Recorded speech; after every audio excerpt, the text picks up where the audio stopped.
Hello students, मैं Purna Jha, degree college Manoharpur, department of history.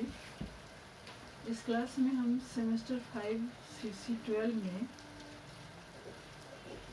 Jharkhand के इतिहास के अंतर्गत तुर्क अफगान काल में झारखंड की स्थिति की चर्चा करेंगे। प्राचीन काल का अंत होने तक झारखंड में राजनीतिक गतिविधियां बदलने लगी थी। यह क्षेत्र ऐतिहासिक दृष्टि से कई क्षेत्रों से अलग थलग होने के बावजूद बाहरी जगत से अप्रभावित नहीं रहा था। झारखंड का परंपरागत एकाकीपन भी धीरे धीरे समाप्त होने लगा था और इस क्षेत्र पर मुस्लिम आक्रमणों की संभावना बढ़ने लगी थी। 13वीं शताब्दी के प्रारंभ में दक्षिण बिहार में तुर्क आक्रमण के परिणाम स्वरूप काफ़ी उथल पुथल मची थी और बड़ी संख्या में दक्षिण बिहार की गैर मुस्लिम जनता अपने जीवन की रक्षा के लिए झारखंड में शरण ले रही थी, जिससे इस क्षेत्र में भी नवीन सांस्कृतिक तत्वों का प्रवेश हो रहा था।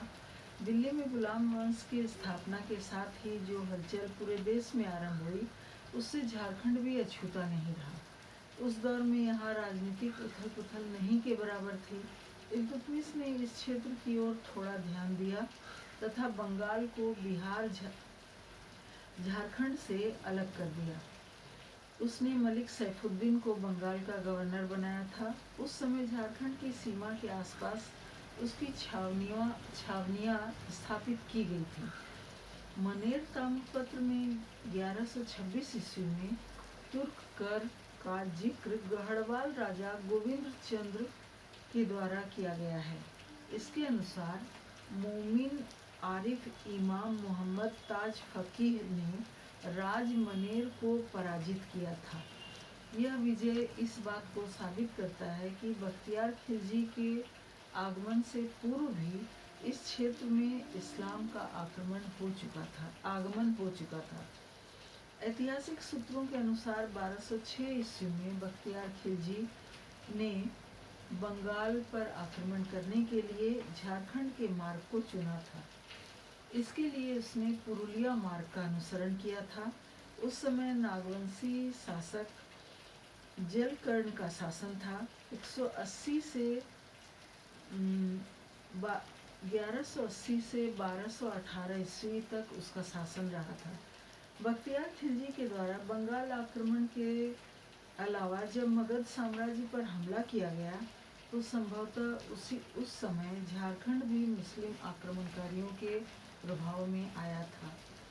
जब बख्तियार खिलजी द्वारा राजगीर, नालंदा, पावापुरी पर आक्रमण किया गया तो उस समय उन क्षेत्रों के अन्य धर्मावलंबियों ने झारखंड के जंगलों में ही अपने आप को छुप कर बचाया था।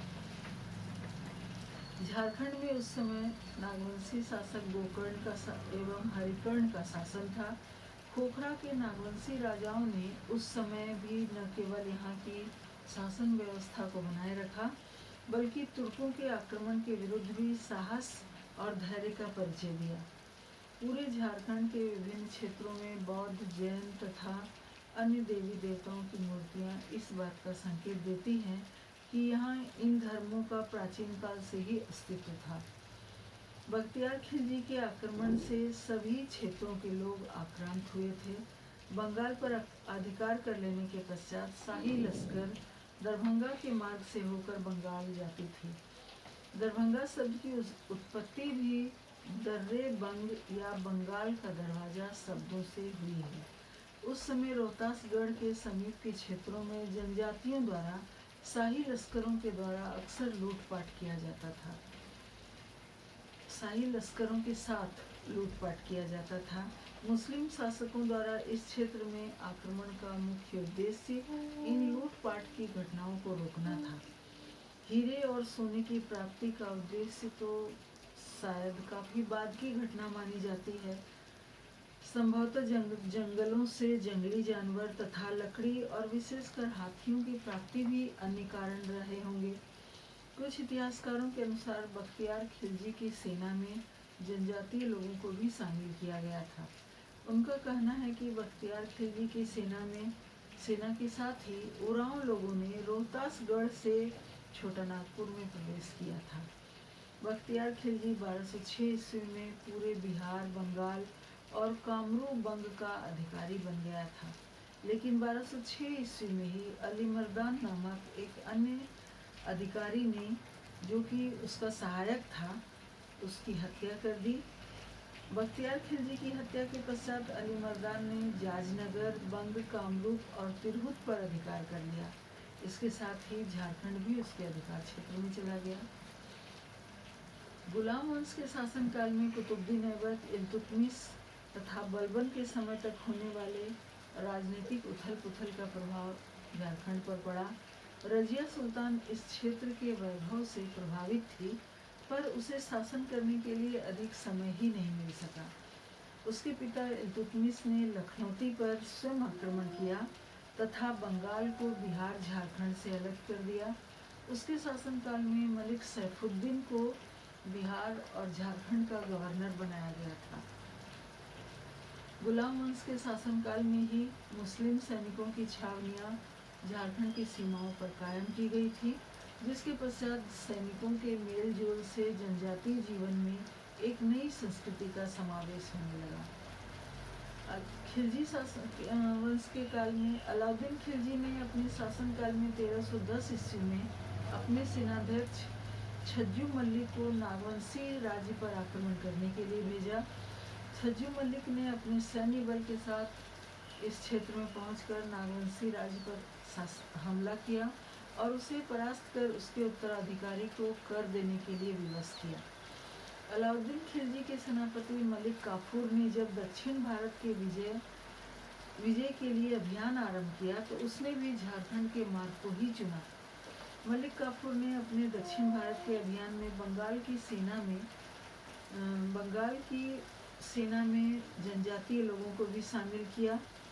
नागवंशी राजा सेवाकर्ण तथा वेणुकर्ण ने खिलजी शासकों की अधीनता स्वीकार कर ली थी, पर उस काल में दिल्ली का शासन कामरूप से बंगाल तक फैल चुका था।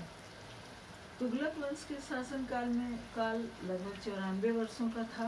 झारखंड में इस काल में केवल 2 नागवंशी राजाओं का शासन रहा, टिहली करण राय और शिवदास करण राय। गियासुद्दीन तुगलक को अपने 5 वर्षों के शासनकाल में झारखंड की ओर देखने का भी अवसर नहीं मिला। उसके उत्तराधिकारी मोहम्मद बिन तुगलक के शासनकाल में बंगाल बिहार की समस्या पुनः आरंभ हो गई। यह समस्या जनजातियों के द्वारा उत्पन्न की जा रही थी।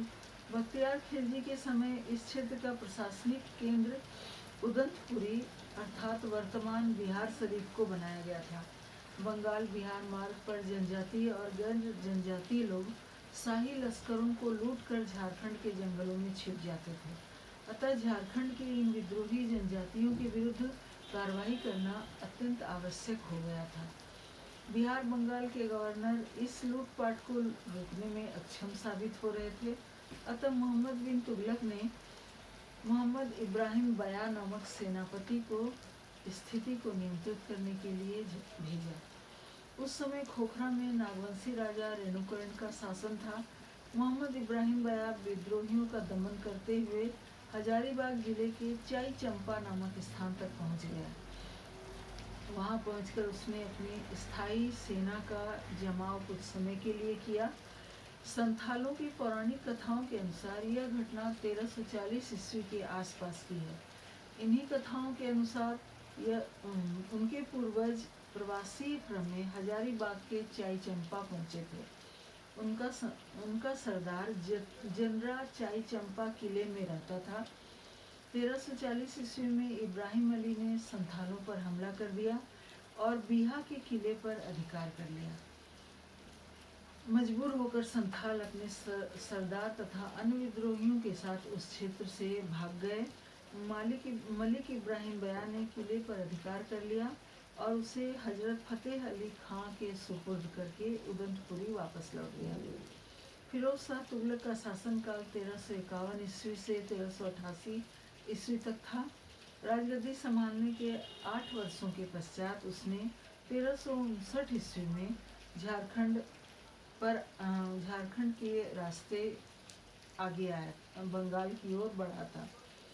उसने बंगाल के शमसुद्दीन शाह से हजारीबाग के सतगावा क्षेत्र को जीतकर उसे बंगाल की राजधानी बनाया।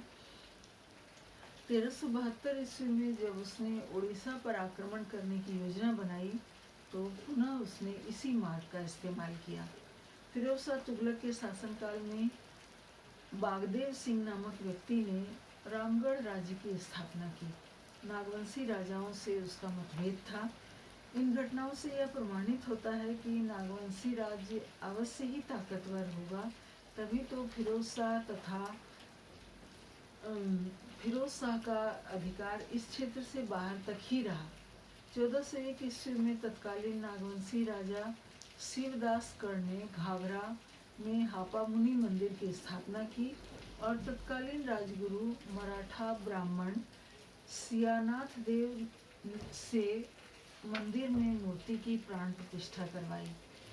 यहाँ के नागवंशी राजाओं पर मराठों का काफी प्रभाव था। मराठों की राजधानी नागपुर के आधार पर ही इस क्षेत्र को बाद में खोखरा से छोटा नागपुर नाम दे दिया गया। सैयद वंश के समय इस क्षेत्र में उनका सैयद वंश का शासनकाल सिर्फ 37 वर्षों का था। इस काल में झारखंड पर उस समय नागवंशी राजा उदयकर्ण का शासन था। उस समय झारखंड में किसी विशेष घटना के होने का उल्लेख नहीं मिलता। लोधी काल में झारखंड पर जौनपुर के मुस्लिम शासकों का अधिक प्रभाव था। बहलोल लोधी ने दिल्ली में लोधी वंश की स्थापना की थी। उसी के शासनकाल में उड़ीसा में अंतिम गंग राजा के मंत्री कपिलेंद्र ने एक नए राजवंश की स्थापना की। कपिलेंद्र का झारखंड पर काफी प्रभाव था। उसने उड़ीसा को दक्षिण पूर्वी भारत का शक्तिशाली केंद्र बना दिया था तथा झारखंड के संथाल परगना सहित हजारीबाग क्षेत्र तक उसका अधिकार हो गया था। वह स्वयं को झारखंड का राजा घोषित कर चुका था। लोधियों के समय बिहार, बंगाल, उड़ीसा पर पहले कपिलेंद्र, फिर हुसैन शाह, फिर सिकंदर लोधी का प्रत्यक्ष और अप्रत्यक्ष शासन रहा। इस समय नागवंशी राजा प्रतापकर्ण, चेताकर्ण एवं विराटकर्ण का शासन था। वेणी राम महथा ने नागवंशावली में इस काल का वर्णन करते हुए यह उल्लेख किया है कि अनेक घटवारों ने नागवंशी राजा के विरुद्ध विद्रोह कर दिया था। तमाड़ का राजा भी उस समय विद्रोही हो गया था। कोराम्बे में वासुदेव राय की मूर्ति इसी काल में स्थापित की गई। संभवतः इसी मूर्ति के दर्शन के लिए प्रसिद्ध वैष्णव संत चैतन्य महाप्रभु झारखंड आए थे। सिकंदर लोधी के शासनकाल में सन 1498 ईस्वी में नागवंशी राज्य पर संध्या के राजा ने आक्रमण कर कुछ क्षेत्रों पर अधिकार कर लिया था। नागवंशी राजा ने खैरागढ़ के राजा लक्ष्मी निधिकर्ण से मदद मांगी तथा उसकी सहायता से उसने अपने दुश्मन को पराजित कर दिया। सिकंदर लोधी के पश्चात इब्राहिम लोधी के शासनकाल में झारखंड में किसी विशेष घटना के होने की जानकारी नहीं मिलती। झारखंड में कभी कभी बाह्य आक्रमण को छोड़कर पूर्व मध्यकाल या सल्तनत काल में यहाँ की स्थिति में अधिक परिवर्तन नहीं आया। मोहम्मद बिन तुगलक के शासनकाल में हजारीबाग पर किए गए आक्रमण का भी स्थायी परिणाम नहीं था तथा झारखंड की स्वतंत्रता पहले की तरह बनी रही। Thank you.